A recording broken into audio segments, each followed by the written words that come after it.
Mama? Mama, what are you doing? Have you made yourself a nest? Huh? I knew you were doing this yesterday. Huh? You okay? It's kind of hot, girlfriend. Are you just laying an egg, sister? Or are we Broodiville again? Hey guys, welcome to Appalachia's Homestead. Yes, you can see what happened here today. Just completely collapsed down, which we're gonna have to tend to this. So I guess the Lord wants us to cut more wood. I mean, you know, you got a wood stove going in, you gotta have wood somehow. So listen, so I thought I would film this video. James and I, and probably one of the boys, because we always take our kids everywhere, are going out for an anniversary dinner tonight because 25 years ago tonight, James and I met. Those big old blue eyes asked me to dance, and I looked at him and I said, sure. The rest is history. But I told him I thought it would be a good time also while we're driving. I would talk about the newest thing that's happened here in our family. It's not new, but there's a new little edge to it, and I know it's a big topic for a lot of you guys. So let's talk about my Native American DNA. Let's go for it. So honey, I told him we need to do something about our driveway, honey. So I was telling everybody, dearest, that 25 years ago tonight, about an hour from now, you asked me to dance. What were you thinking? Really not sure. Well, okay. So if you've been following our journey for a couple of years, you know that I'm very active with ancestry and doing genealogy.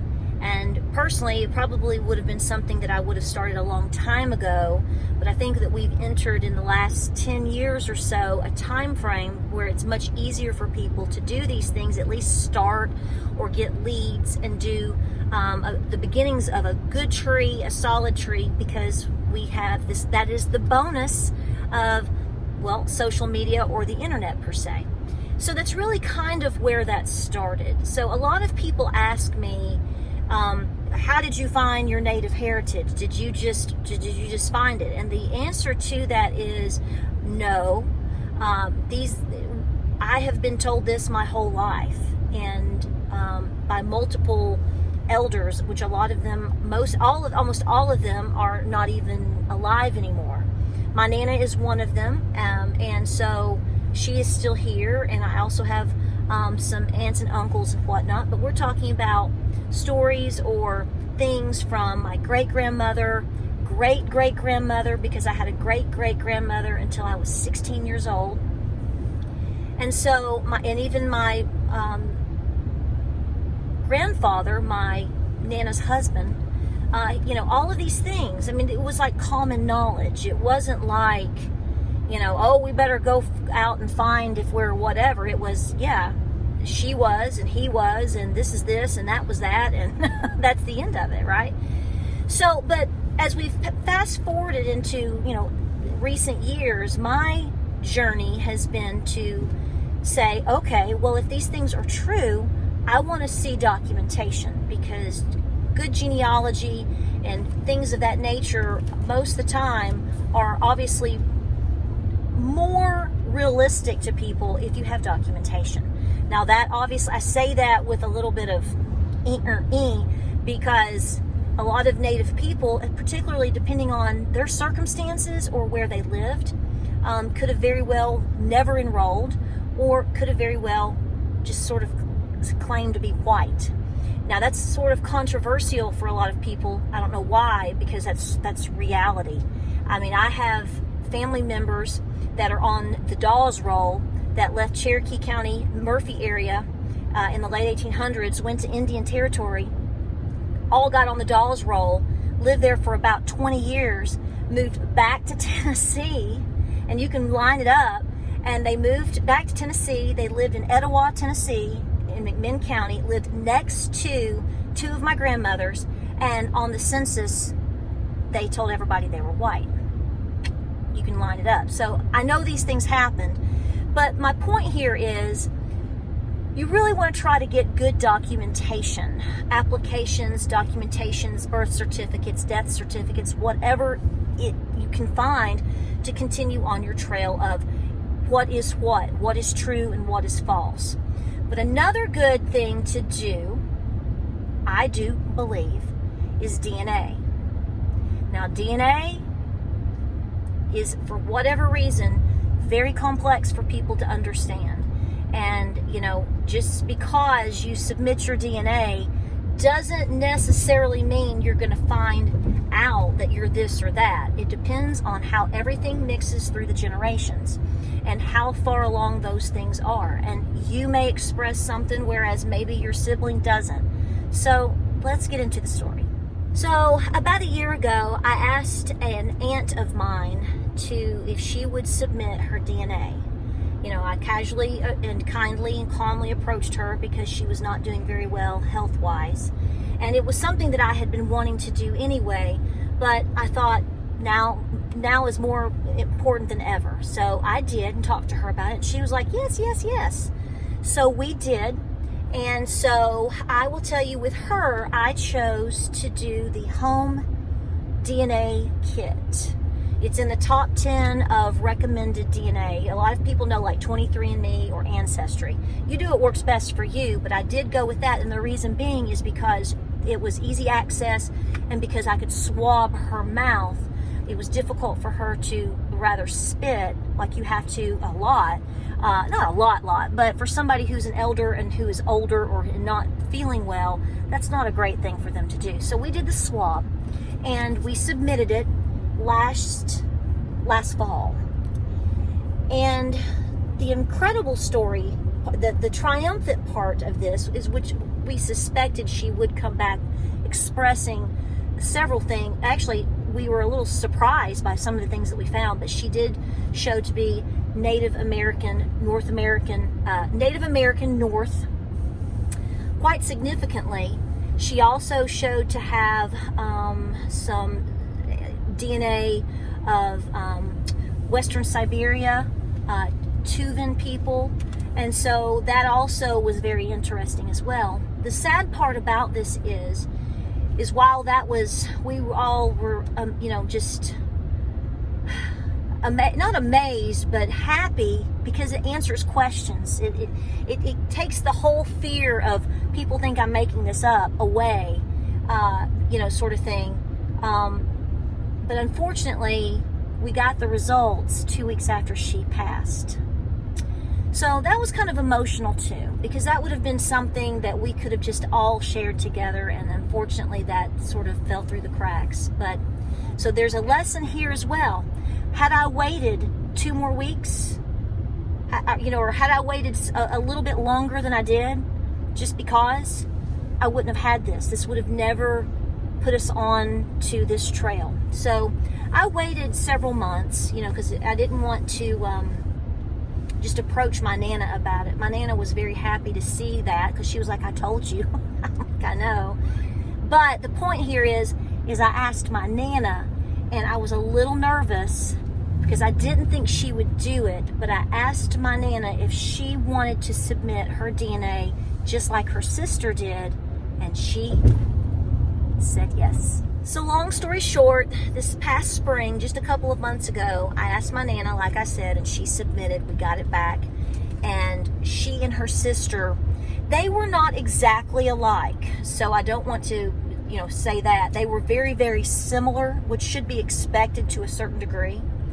But the variations, the percentages were not the same. And they each had pretty much the same thing, but it varied a little bit.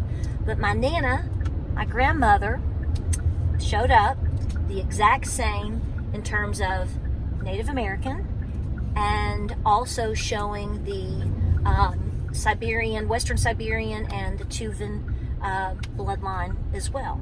So in the meantime, I took my Christmas money and I decided to go ahead and do a mitochondrial DNA test, which is the DNA test that tells you basically what your mitochondrial DNA is from mother to mother to mother to mother. So I did that, but once I got my Nana's DNA back, specifically from her DNA test, I decided to follow that same path. And so I submitted it, the exact same company. We all three did the exact same company, the exact same way. And I wasn't sure. I debated with James it took 8 weeks to get it back. So I debated with James, I'd be like, oh my gosh, here we are, week 6, I should be getting it back. And I anticipated, honestly, not showing anything, because I'm kind of a little bit, if I'm looking at considering only my Nana, because that's the only thing I have to go on. I know the light is flipping around because of the sun. Then I'm sitting here thinking to myself, by the time it goes through her and then it gets to my mom, it could be so minute or so small that it may not show up at all. I just wasn't sure. So I just submitted it and I got it back. And the interesting thing is my percentage of Native American North, because you have North, like Central and South. They don't tell you what tribe you're from or anything like that, okay? My percentage is higher than my Nana's, and is actually the same as my aunt's. So what that means is, it's only one of two things.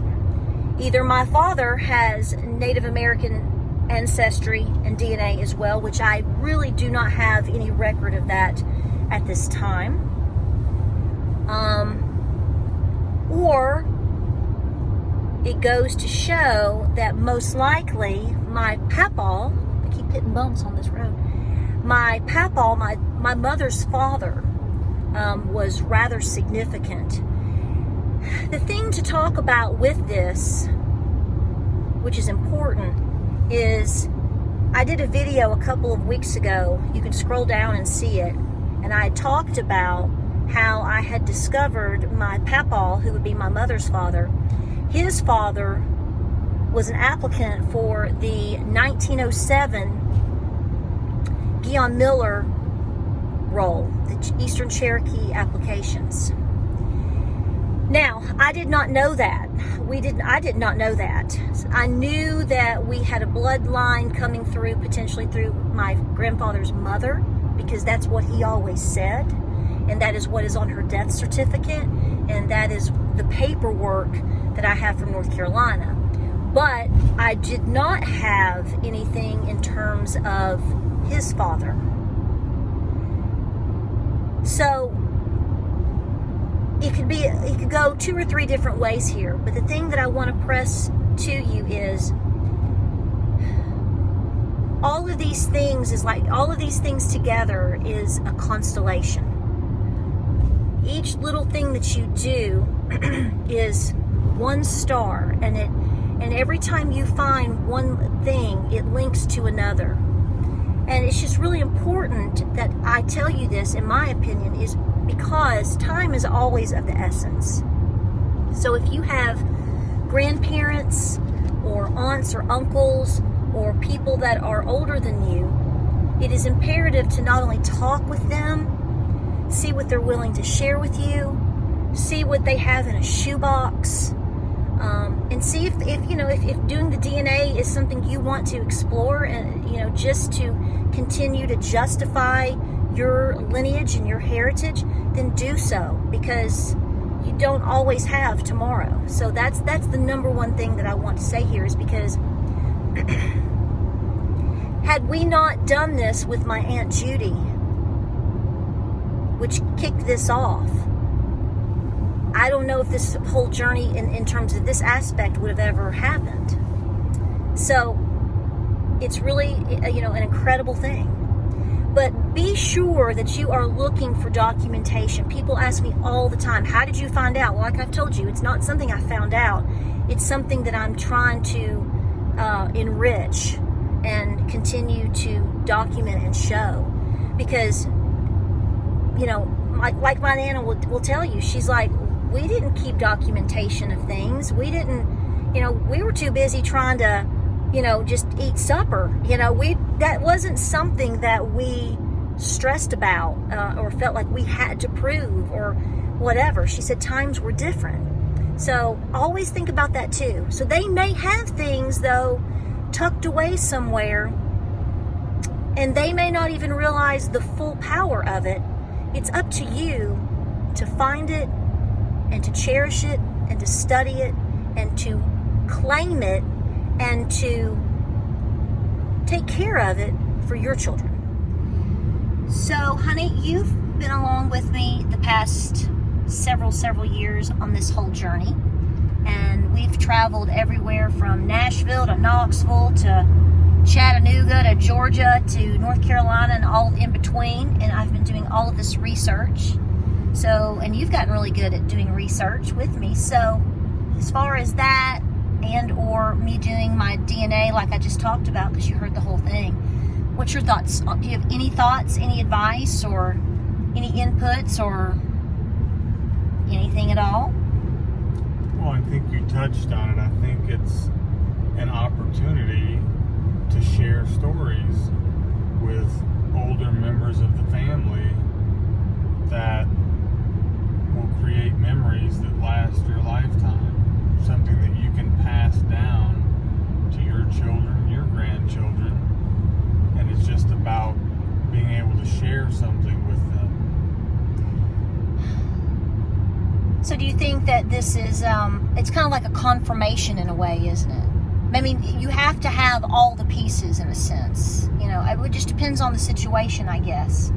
So, but it does seem, is it just me, or does it seem like there's a certain high level of, every time I would call my Nana and I would be like, Nana, did you know that Cousin Jack also submitted for the Cherokee app? We're up to 18 applications now. So I think every time, the first time or two, it was like, well, I told you. She didn't understand why it was such a big deal. It was like, we've told you your whole life, this is what we are, and this is what you are, and this is what Granny Mac was, and this is, you knew these things.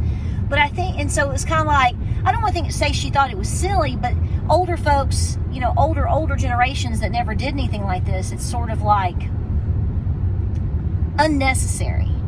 But I think now that I went so far and have all this trail and documentation and all of these things, and then to show her DNA, her sister's DNA, my DNA, and then to talk about, obviously, her husband, do you think that's had an impact on her? I mean, obviously...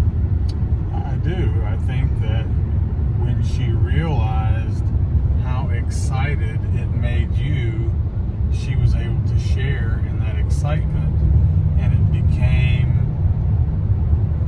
not like a game, but it became a journey that she was now on. Right. And it opened up a lot of memories for her that she had forgotten. Childhood stories, memories of growing up, people that she shared with when she was your age, right, and younger. Right. And I think it allows people an opportunity to remember some really great things and memories of when they grew up. Well, I think it gives a sense of pride because I've in a sense, when you think about people being Indian, say 75 years ago, it may have not been as, depending on where you lived or your situation, may have not been as revered in a sense. Whereas now, it is, and as it always should be, she's really proud because, it was so funny because when I called her and I told her, I got it. I got your DNA. Are you sitting down? And I told her, she got really, really quiet.